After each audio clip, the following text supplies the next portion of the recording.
All right, good day, everybody. Good day, good day, good day. And thank you. Thank you for joining us on the podcast, Truth to Freedom. Real talk for real people.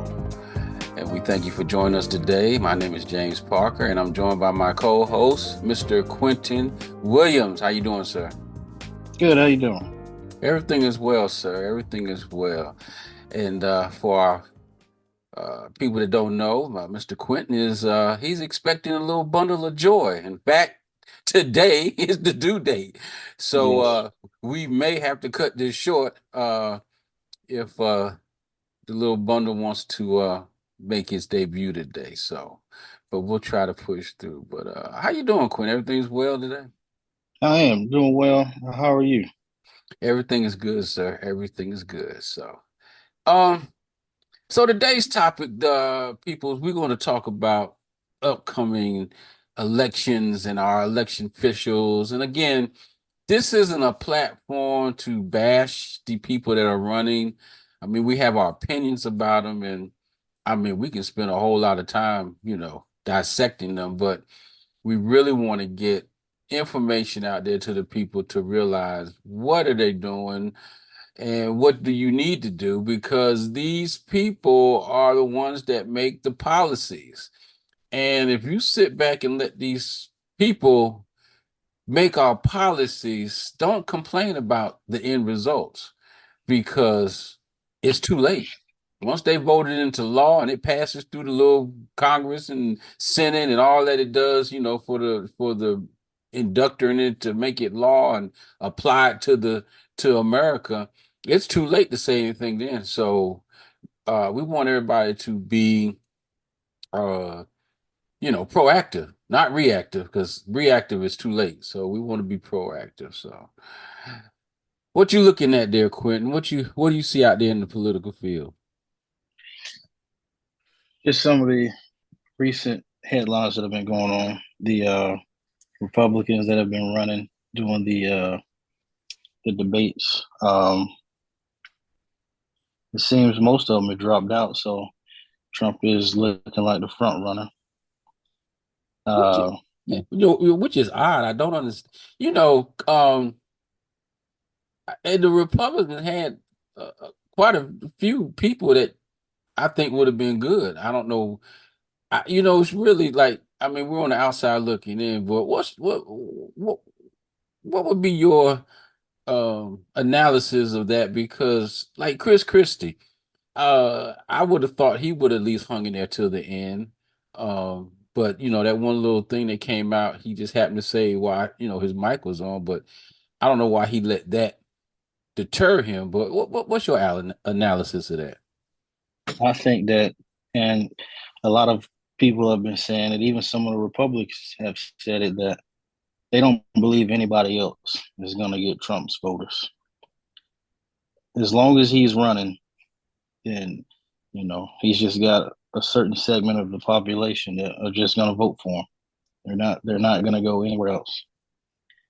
Wow, that's scary. So are we to believe that the American public can really be that naive to back Trump and all his rhetoric?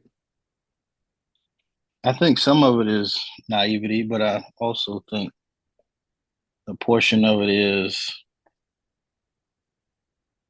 I guess you could say, being rebellious. Uh, People are tired of the status quo. Trump came out and said something completely different, even though he couldn't promise any real substantial change. Yeah. But he's just, and a lot of people said it, he's not an establishment politician. Not establish anything, to be honest, but No, chaos and absolutely, confusion. absolutely. But that's part of the. I guess that's one of my issues, because there are people out there who are talking about actually making a difference. Bernie Sanders had a really good platform, and he got a lot of support and a lot of votes. But the Democrats wouldn't pick him to be the front runner. They gave it to Hillary. So he stepped down instead of fighting it. And he wanted everybody to support her. But there are a lot of people who just not going to support her because of her past. Yeah, yeah, yeah. I mean, it's we're in 2024 and we're already in February. Um, what do you think? And I'm trying to form the right question because I want to know what do you think will get people to realize we're just no longer a two-party government. We have people that, like you said, Bernie Sanders and even that other the guy you sent me the Ralph Nader. Ralph Nader.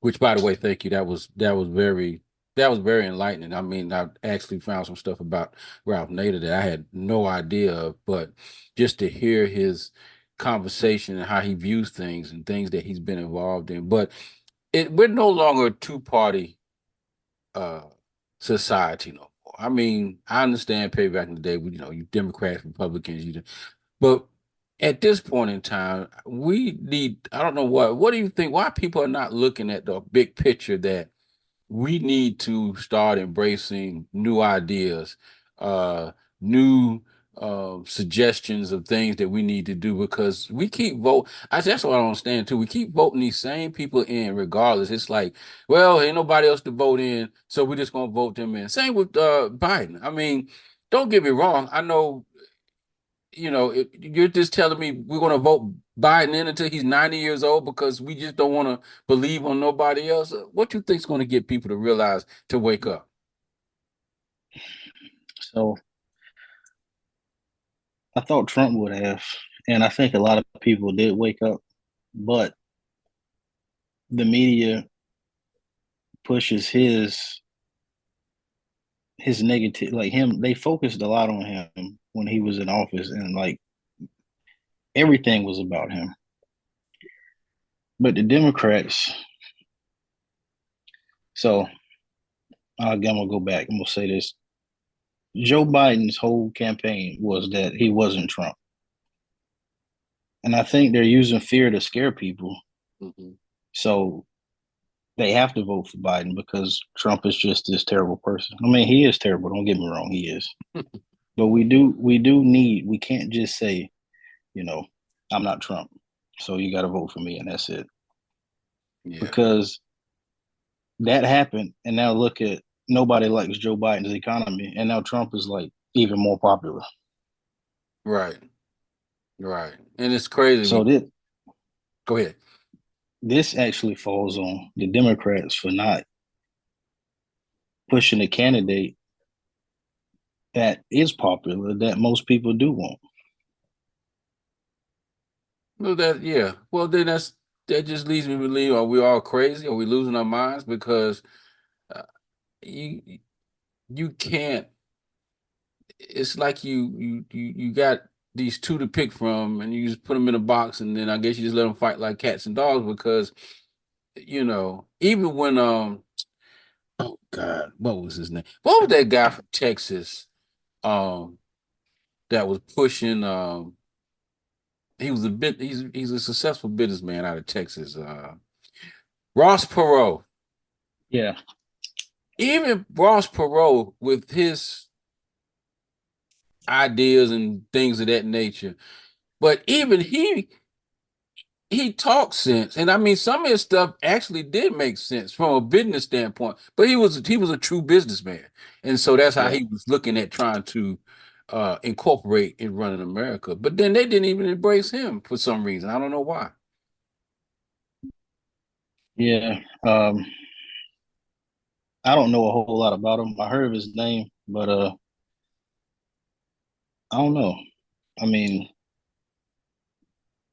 Trump is popular, and he doesn't have an ideology of his own. He's just like trying to make money whichever way he can. And I think some of the Republicans, the people around him, they'll use him to get done what they want to get done.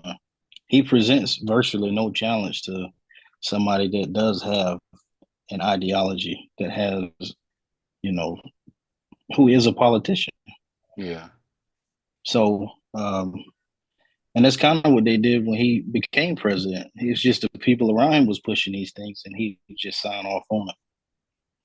But I think um, there's a lot of fear tactics, and this is the Republicans have always been known to use fear. Right. There's fear, and then there's the media. You know, we don't get an unbiased view of anything. Nope. People people like Ralph Nader, whom ran for president during against Al Gore and George Bush. He wasn't allowed to be on TV. Not a lot of people. If you weren't already following politics in depth, then you would have never knew who he was. That's So we don't get unbiased media. They just they keep selling us this black and white view. It's either this or that. So there are a lot of people out there that we just don't hear from. that's true. That's true. Because you can, especially with the cable news stations like Fox and all them, you know who they're backing, even though they're Yeah, not supposed to, but you know just how they report it. And it's crazy because you can put them side by side reporting on the same story. But like you said, the way this news outlet reports it, you can tell they're in favor of this candidate. But this news outlet reports the same story, but they're for the other candidate. So everything is based, is focusing on the good things about that and the negative on the other one, then vice versa with the other one, which is a contradiction to what news outlets supposed to be, because they supposed to be biased. They real supposed, journalism, huh? real journalism. Yeah, they're not supposed to have an opinion. They just supposed to report the news. And the crazy thing is with the news outlets and the news media is that even the ones that were against Trump, at some point I would have thought that, you know what, then why you keep reporting him? Why do you keep reporting about him? You already expressed that he's crazy, he's not for the country, so forth and so on. Then why even give him any airtime? Because that's all he wants. He wants that airtime because that's what's going to keep his rhetoric going. Don't give him if don't give him the airtime. Don't give him nothing. Let him just sit out there and flounder. I think he got as much airtime as he did because views went up.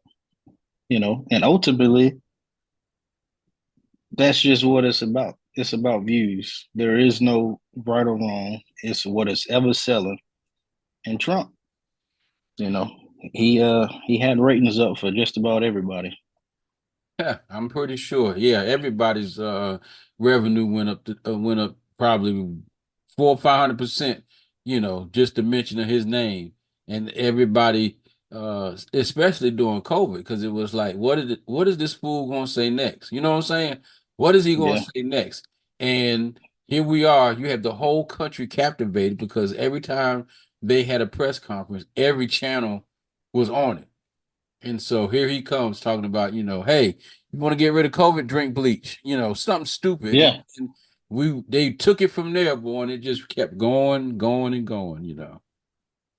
And this is the argument that a lot of people make, a lot of social scientists, is that we don't have news anymore. Everything is all entertainment. There's no unbiased journalism. There's no facts. It's just entertainment. That's true. That's true. Well, yeah, that I mean, it's obvious. Yeah. Just watch the news and it's and you know what? You by saying that, if you think about it, think about the popular networks. Everybody's fit, pretty, like you said, it's entertainment. Um, you very rarely see anybody, unattractive or whatever. They're all the pretty people. They're giving the news, and it's like you said, it's entertainment. It's like you're watching uh one of the Access News, Hollywood Access or something. That's what you're watching, and they're just giving you, fluff about whatever. Yep. But Hey, I want to talk about though, with the elections, and I hope people hear this, and I want them to hear this, and I want them to really take a deep dive into this. But I want to do. What's your opinion? Do people realize a lot of the things that they keep bringing up as issues? They they first of all, they're the one that created the issue, but they're Yeah, also the ones that allow the issue to go on just so it can be a political point. Case in point, the border. I mean, how long has that border been an issue?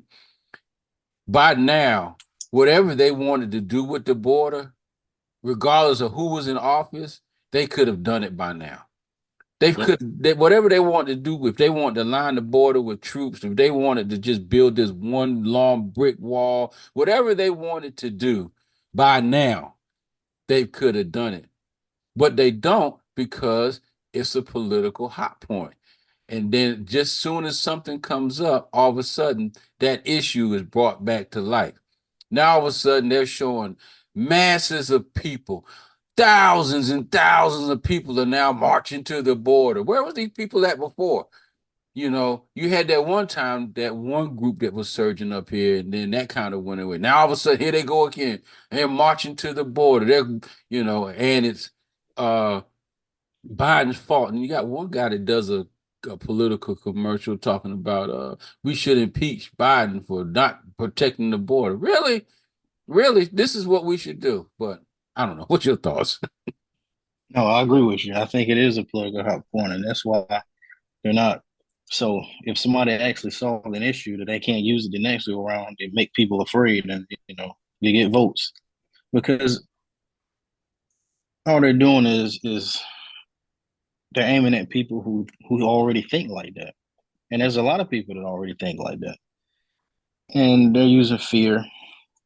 And I think a lot of people do realize that it's a show. And they said during the I think it was the Hillary. Yeah, it was Hillary. It was Hillary versus Trump, that election. They said something like 46% of the country didn't vote. Almost half the country just didn't vote. And I think some of it is people feel like, they can't do anything about it. There's a term for it, and it's called learned powerlessness. And because we don't have unbiased media, um, education doesn't help in actually teaching us different points of views other than the status quo of our society. So people don't know that there are other alternatives. I was having a conversation with a guy. We was talking about politics, and he said, "Well, this is what we have right now. No, this is what we have right here in front of us. Like we don't even need to try to do anything else. But we've been going the same way, since at least Reagan, and it's getting worse for working class people, millionaires, and people, businesses, corporations, people with money. Their wealth just keeps increasing. Yeah. That's not an accident, but and people feel like they don't have any power, so they don't vote. You know, they're distracted with their daily lives because they're just focused on getting by, Mhm. and so it just keeps going. Wow, that's powerful. That's hard. And I mean, and that was one of the reasons why we wanted to start this. I just hope people start to really think we're not powerless. Um, we really can make a difference, even with the electoral votes, whatever they got. Like this state they get to it. I wish. See, by now they should have already gotten rid of that. They claim they incorporated that because at that time a lot of the states out west and whatever didn't have mass population. So this was a way Yeah, to make them more equal in the pot with some of the eastern states that are heavily populated. Okay, well we're past that now. So it seemed like at some point, if Congress really want to vote on something, they would have voted on that and got rid of that and just make it a straight vote for vote. I mean, everybody's vote count, and then you would know that the popular vote, if all 400 million people in the world voted for Hillary, then she would have won. You know what I'm saying? But no, Yeah. even though she won by the vote, um, but because of the electoral crap, how they got it, set up, it'll pass it off to the next person. I mean, how unfair is that now? You know what I'm saying? I mean, everybody vote's supposed to count. So people need to wake up and realize that there's a lot of things that need to be fixed, and we can get it fixed.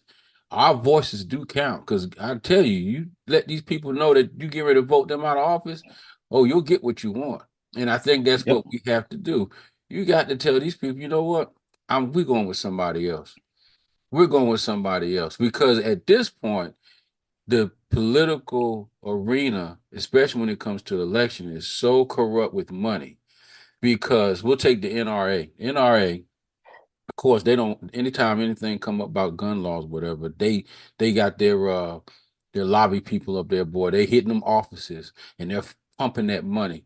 They're one of the biggest organization out there that is up there actually, I say making policy because they're pumping the money in to keep the gun laws at a certain level that so people don't. Because you think about it now, and you had brought a matter of fact, tell the listeners, you was telling me about in Australia, they had that one shooting, and they did something about it.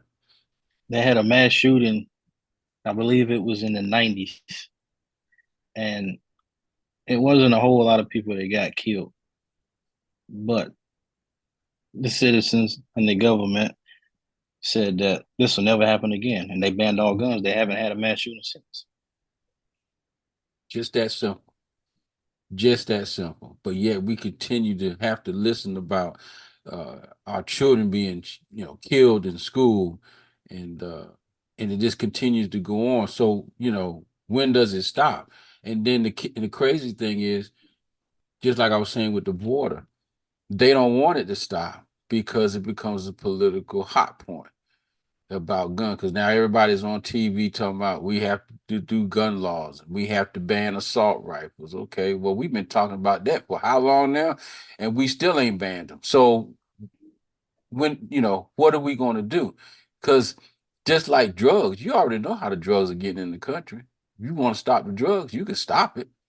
You know how it's getting in the country. America ain't stupid. The FBI and the DEA and all them organizations that we have, CIA. they all know where the drugs are coming from and who's bringing it in. Really, but they're not going to stop. So No, I agree. It's just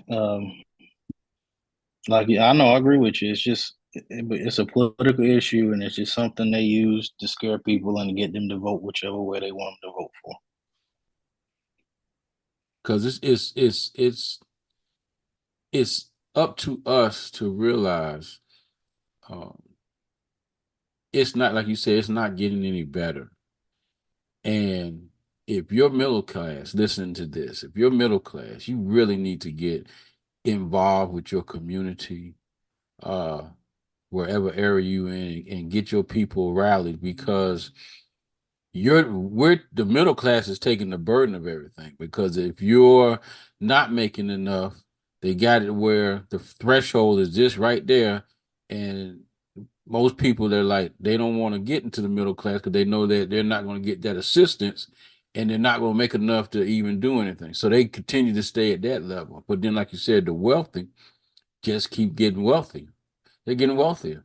And when you talk about fair share, you know, they have so many loopholes for their taxes, as far as whatever. Um, Again, I can't send no money to the Cayman Islands. I can't, I can't do some of the things that they do that shelters their money. I need my money, so I don't have the money to send over there and do all that other stuff. So, people wake up. Y'all need to start, getting involved and start letting these people know that hey, if they're not gonna fix the laws and fix uh the taxes and things of this nature that we pay for and have to deal with on a daily basis, vote them out. Vote them out. So like you said, using the NRA as an example, they do have lobbyists that are on Capitol Hill trying to get, you know, things passed that benefits them. Mm-hmm. And the working people, regular people, we need a political party that does that for us. Both of the political parties, Democrat and Republican, are beholden to big business. Mm-hmm. Money. It's just and one issue. Speaking of voting and voting for people who are actually going to be on our side, we also need to do away with these politicians who say that they're for us, but then when they go in and make these deals all they benefit corporations and billionaires way more than they do us. There's a political term for that, and they call it centrism or being moderate. But we don't need moderation because working people have been losing for the last since at least Reagan. So we don't need moderate politicians. We need politicians that are actually going to help us, that actually care about us, and not care about some reaching across the aisle and making sure that everybody is happy when we lose every time. Right. Right. Because you think back that, yeah, because back in Reagan's when they deregulated everything. So think about it.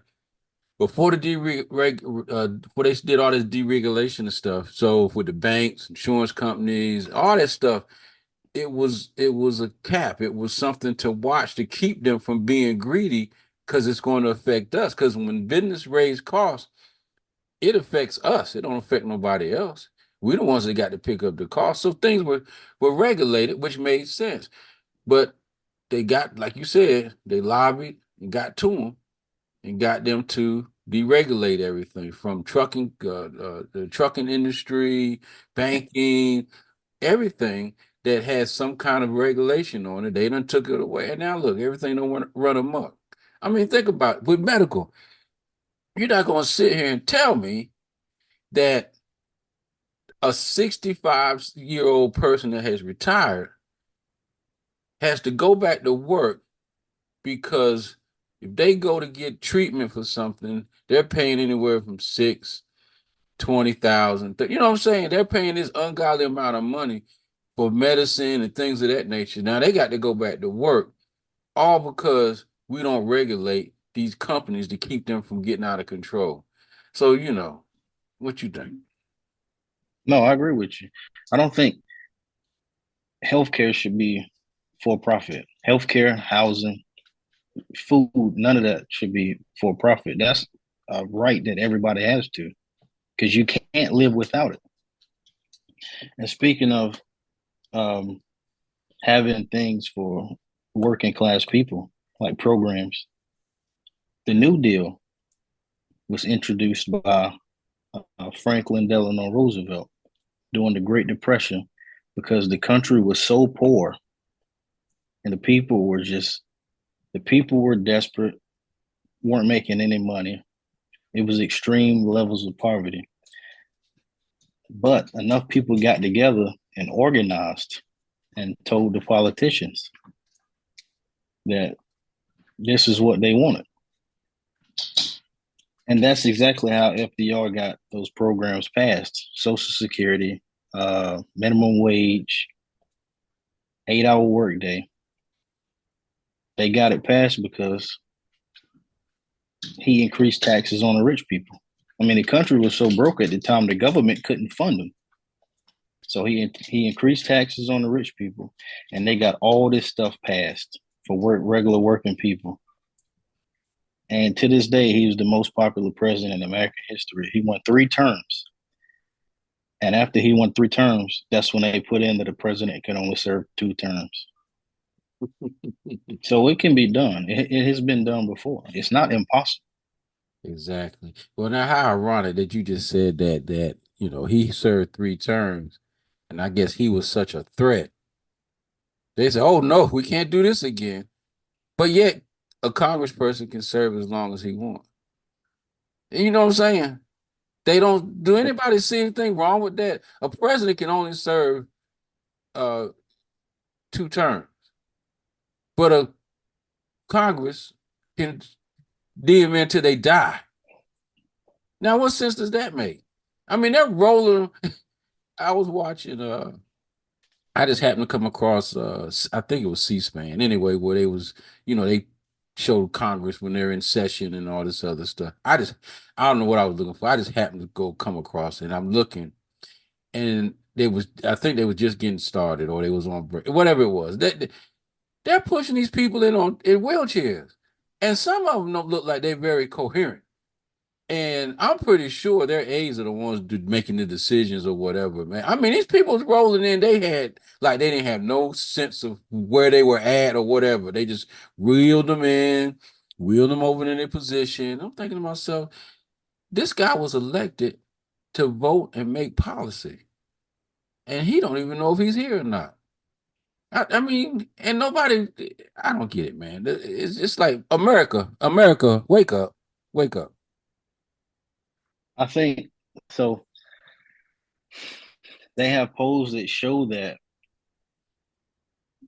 even across party lines with regular working people, Democrat or Republican, that most people want the same things. They want Congress to have term limits. But this is where we're going to have, like, regular people are just going to have to get together and get with each other on issues that they agree with that affect them politically. Mm-hmm. They're going to have to push aside whatever other ideas they have about people who don't look like them, don't believe in what they believe, whatever. But we're going to have to get together. And this is what, we're going to have to do. Because I was having a conversation with a guy. He's a Republican. You know, he's going to vote Republican regardless of whatever. It didn't matter. But he does believe that Congress should have term limits.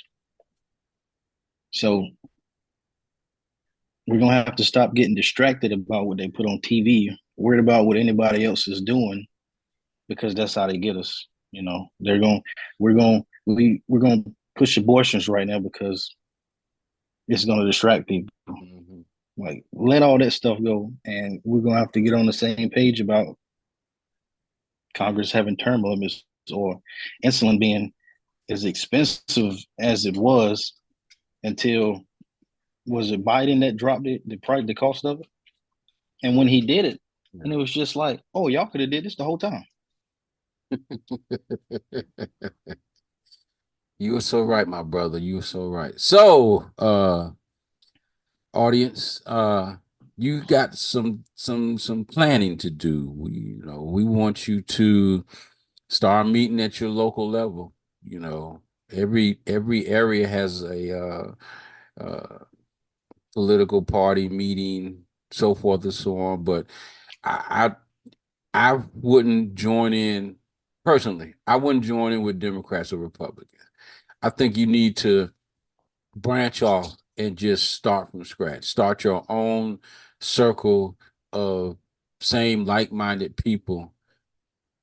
Just like Quentin was saying, that these are our true concerns. I'm not really worried about the board. I'm not really worried about global warming. I'm not really worried about all this other stuff that they keep bringing. I'm worried about my family and my children, how they're going to survive.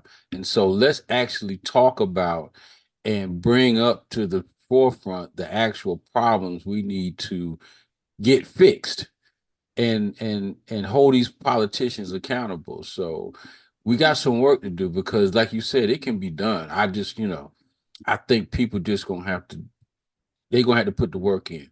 They're gonna have to put the work in, and they're gonna have to let these people know when they go to these town halls and whatnot, and especially when they do the ones on TV, and it's so obvious that the questions that come from the audience are script. It's not a true question. This is just something they was given. I need you to ask this question. No, we need to ask the real questions. What do you think about A, B, or C? And what do you plan on doing about A, B, or C? The Internal Revenue Service, our tax system is flawed. It's stupid. It makes no sense now, and it ain't fair across the board for nobody. What are we going to do about it, and how are we going to fix it? And I don't want to hear no where we're looking at nothing. No, I want to know how. What is your goal and plan on fixing it? Because it could be fixed, and it could be fixed now, not 4 years from now, 5 years from now. Oh, we have a committee. Well, we got to put a committee together. No, we don't need no committee. You already know what the problem is. Fix it. I agree, 100%. So, wow. Well, my brother, I think we got a lot of work to do, and the conversation will continue. But we'll good. We'll give them a break right now, and we'll pick back up later. You had anything else you wanted to add before we call it a day? I just want to say this one thing. We're talking about organizing. I Mm-hmm. mean, you can start your church. You start a church. You can get the church members together. Y'all can go. Of course, people know, especially in like cities, Raleigh, Durham, relatively small, medium-sized cities. People at different churches. We can go around, you know, and get people together that way. That's one way to do it. That's so true. That's so true. Hey, because that's actually the meeting point for a lot of folks is the church. Yeah, Um, and it's sad. Well, I shouldn't say it's sad, but you got some churches, they are really politically involved with their people. And then you got some that they say they don't want to get involved, and this is not that has nothing to do with the Lord and blah blah blah. But I mean, if we supposed to be responsible citizens, then it would matter what you think. Church member or not. There's you know what? You bring up a good point. So there's a church in South Carolina, Monk's Corner, South Carolina, that I watch on YouTube, and the pastor there, uh, he's really good, and so his church is really like involved. I mean, he organizes his church is so organized, it just is scary because it's like it's organized, and when there's hot topics or political issues, they jump into action. And if I'm not mistaken, I think he actually ran for an office, city council or something of that nature. But he actually ran for office because it was stuff going on that they didn't like. Just what you was just saying. If you don't like it, get involved. Um, get involved. Get somebody to run. If it's not yourself, to run. Like here in Wake County.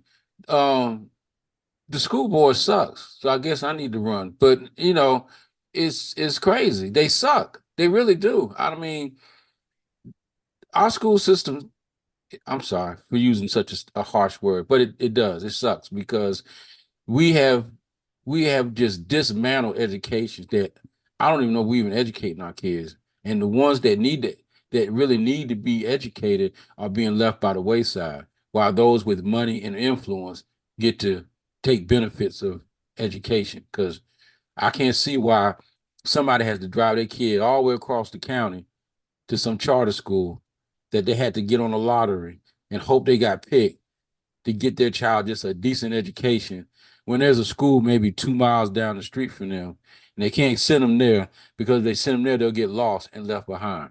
Something wrong with that program. absolutely. So, but anyway, um, brother, as always, I'm so glad that we decided to do that. For those that might not have heard our last uh episode, me and Quentin are co-workers, and what was happening was we was having like these really great conversations in the morning time about different issues, and we was like, man, if we can just share this uh with people to really get them thinking, because again, like I said, we don't want to use it as a platform, just come on here and just you know because we can sit over here and talk about Trump all day, how all the stuff he's done, blah blah blah, and all that other stuff. That's not going to help. We really want people to start thinking. and we want people to get involved, and we want people to start having conversations, and we want people to get involved. Don't sit back, like Quentin was saying. Don't sit back and just say, "Ah, it ain't going to matter." It is going to matter. It matters. Your voice matters. You just got to get engaged. And if we got enough of us engaged, and if we got the right people in place, it will make a difference. Because I can trust me, brother. You get these people scared enough to know they getting ready to get voted out. Oh boy, the whole atmosphere would change. The whole atmosphere. Yep, I agree. So anyway, my brother, we're gonna call that a wrap. Put this on the books, and blessings to you and your wife. Hopefully, it'll be soon, because I know once you get past that due date, they become very, very, very antsy, and like, I'm ready Yes. to drop this baby now. Yes. Thank you.